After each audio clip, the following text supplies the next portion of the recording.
जी हाँ, बहुत लोग बोलते हैं कि कॉन्फिडेंस दिखाओ, वॉइस मॉडल को, आई कॉन्टैक्ट बना, पर अंदर से एक सवाल तो बार-बार पैदा होता है, बार-बार उठता है ना कि मैं काफ़ी हूँ क्या?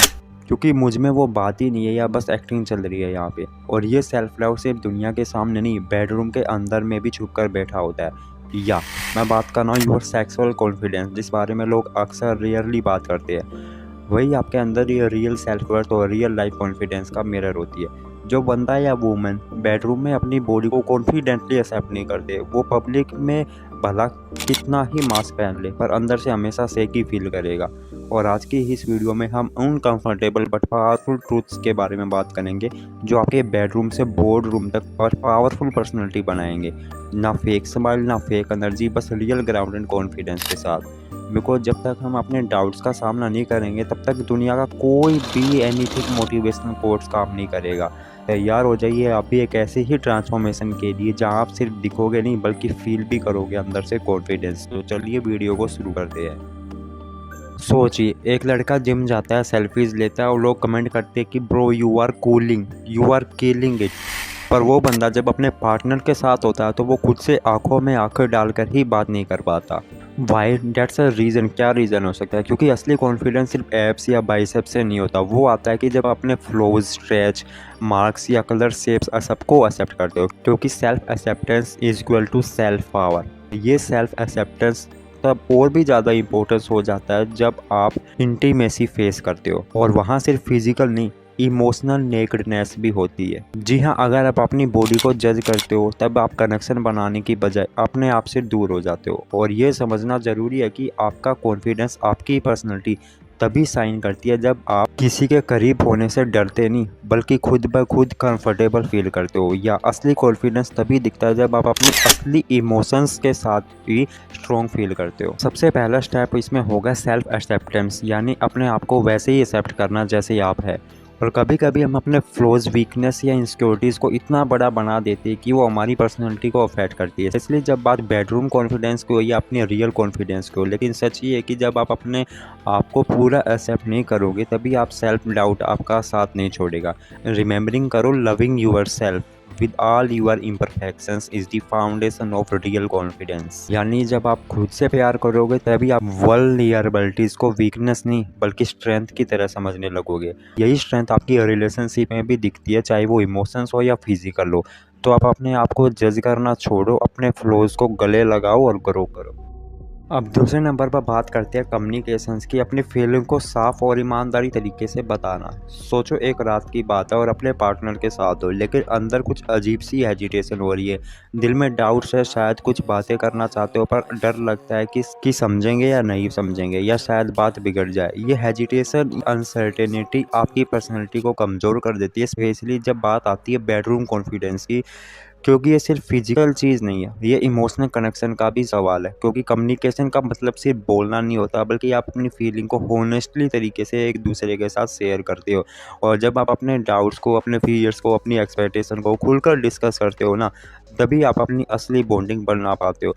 इमेजिन करो, अगर आप अपने इमोशंस छुपाए रखोगे, मिसअंडरस्टैंडिंग सब वो बढ़ेंगी, फ्रस्ट्रेशन बढ़ेगी, और ये फ्रस्ट्रेशन ही आपकी सेल्फ डाउट को और ज़्यादा गहरा कर देती है। बट जब आप अपने पार्टनर्स को क्लियरली बताते हो कि मुझे ये चीज़ समझ नहीं आ रही है या मुझे ये चीज़ अच्छी नहीं लगती, तो वो एक सेफ स्पेस क्रिएट होता है जहाँ दोनों एक दूसरे को समझ पाते हो। अगर और ये क्लैरिटी, ये होनेस्टी आपका कॉन्फिडेंस को नेचुरली बूस्ट देती है, बेडरूम में भी नहीं बल्कि लाइफ में भी। और याद रखना, silence kills connections but honestly communications build trust. Next इसमें आता है self acceptance bye deep meaning. यानी कि सेल्फ एक्सेप्टेंस का मतलब सिर्फ ऐसा हूँ, ठीक हूँ कह देना नहीं होता। इसका मतलब होता है कि अपने हर पार्ट को समझना और बिना सेम के अपनाना। अपनी बॉडी, अपनी इमोशंस, अपनी हिस्ट्री, सब कुछ। और हर किसी के अंदर कुछ ना कुछ इनसिक्योरिटीज़ तो होती है। किसी को अपने कलर का कॉम्प्लेक्स होता है, किसी को अपनी बॉडी शेप का, या किसी को अपनी पास्ट रिलेशनशिप का। पर जब तक आप इन चीज़ों को छुपाते रहेंगे और खुद के अगेंस्ट जीते रहेंगे तो बात नहीं बनेगी। क्योंकि सेल्फ एक्सेप्टेंस एक इनर एग्रीमेंट होता है जहां आप अपने आप को कहते हो कि हाँ, मेरे फ्लॉज है और पर मैं उनके बावजूद भी वर्थी हूँ। और ये एक मेंटल शिफ्ट है जहाँ आप दूसरों के अप्रूवल के लिए नहीं बल्कि अपने आप के लिए जीना शुरू करते हो और आप कंपैरिजन करना छोड़ देते हो और आप गिल्ट भी फील करना छोड़ देते हो और सबसे ज़रूरी बात आप खुद के साथ कंफर्टेबल फील करते हो क्योंकि सेल्फ एक्सेप्टेंस से ही असली कॉन्फिडेंस आता है क्योंकि जब आप खुद को फुली एक्सेप्ट नहीं कर लेते हैं तब तक कोई भी आपको नीचा दिखाकर आपका कॉन्फिडेंस तोड़ सकता है।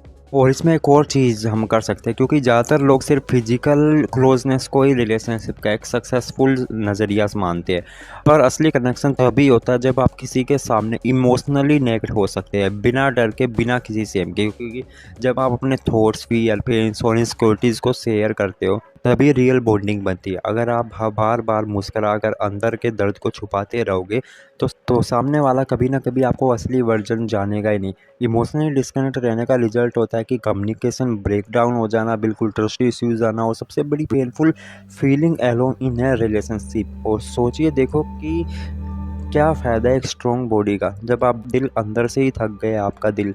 और इमोशनली इंटीमेसी तो वो ब्रिज होता है जो दोनों के हर्ट को जोड़ता है क्योंकि अपने इमोशंस को एक्सप्रेस करना कमजोरी नहीं है कि पर्सनैलिटी की मैच्योरिटी का प्रूफ है। और एक और सॉल्यूशन रिस्पेक्ट और कंसेंट, यानी कि हर टच का मतलब प्यार नहीं होता। एक रिश्ता तभी स्ट्रॉन्ग बनता है जब दोनों की फीलिंग और कंफर्ट इक्वली मैटर करती है। सोचो अगर कोई सिर्फ इसलिए हाँ कह रहा है क्योंकि वो आपको मना नहीं कर पा रहा तो क्या वो एक रियल कंसेंट है? नहीं, क्योंकि कंसेंट का मतलब सिर्फ यस नहीं होता। कंसेंट का मतलब होता है कि फ्रीली, क्लियरली और कंफर्टेबली दिया गया अफर्मेशंस।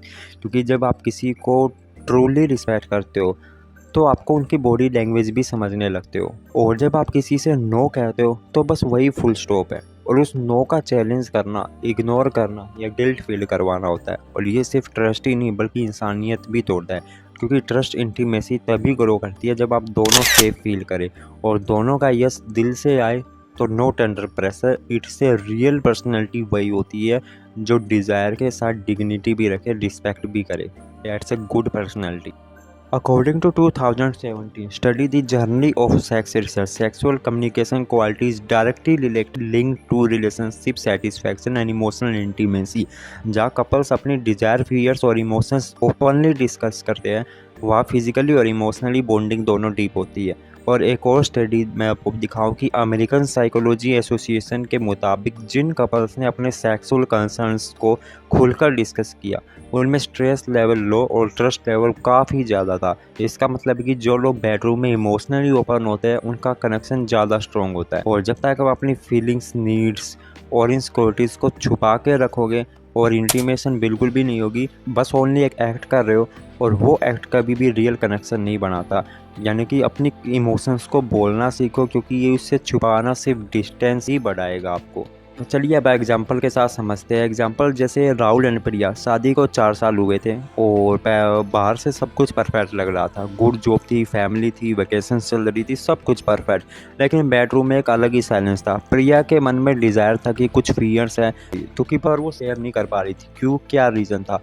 उसे लगता है कि अगर वो कुछ बोलेगी तो राहुल जज करेगा। शायद राहुल ने सोचा कि प्रिया ज़्यादा सोचती है या फिर इंटरेस्टेड ही नहीं है, तो प्रिया हर बार चुप रह जाती है। यहाँ बात आती है कि गलती है वो कहाँ है, where is it went wrong.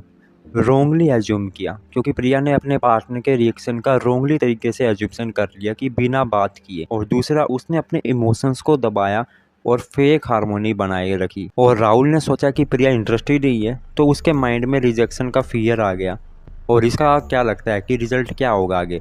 Physical intimacy कम हो गई, इमोशनल डिस्टेंस बढ़ गया और राहुल फ्रस्ट्रेशन फील करने लगा और प्रिया गिल्ट फील करने लगी। और दोनों को लगने लगा कि शायद हम इमोशनली मिसमैच है और ये एक मिसअंडरस्टैंडिंग ने रिश्ते का बैलेंस ही हिला दिया। तो इसके कुछ पॉसिबल सॉल्यूशंस क्या हो सकते थे कि अगर प्रिया कुछ करती तो क्या होता? ओपनली कन्वर्जेशन स्टार्ट करती कि राहुल, मैं कुछ टाइम से कुछ चीज़ें फील कर पा रही हूँ जो शायद awkward है पर मैं तुमसे शेयर करना चाहती हूँ। जब एक पार्टनर ओपन होती है तो दूसरा नेचुरली सुनने लगता है। शायद राहुल ने उसे अप्रिशिएट करता और जज नहीं करता बिल्कुल भी। और अगर बात है वो खुद से ही नहीं हो पा रही थी तो एक रिलेशनशिप काउंसलर उनको हेल्प कर सकता था।